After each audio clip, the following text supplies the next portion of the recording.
Tulay na madalas bahain sa isang barangay sa Mangaldan, Pangasinan, sisimulan ng ayusin. Silipin sa report.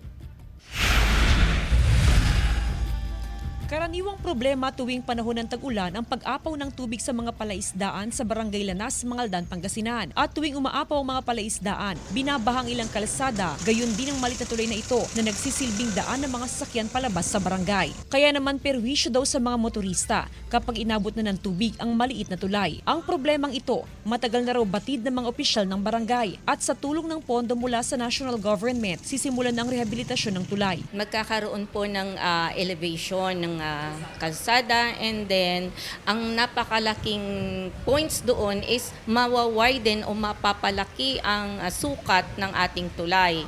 Kasi itong tulay na ito ay napakakisir. So ngayon, mapapalawak siya, so hindi na po magkakaroon ng paghihintayan ng mga sasakyan. Bukod sa tulay, sumasailalim na rin sa road widening at elevation ng kalsada sa barangay. Kasabay nito ang konstruksyon ng mas malaking drainage canal. Napakahirap po para sa mga residente po. Hindi lang po sa amin dito sa barangay na ito, kundi doon din po sa mga other barangay o sa mga sasakyan kasi mayroong palusot na papuntang Dagupan po. Malaking tulong ito para sa mga motorista at maging sa mga residente. Malaking tulong, madam, para sa baha. Kawawa yung mga bata sa pagpasok, madam.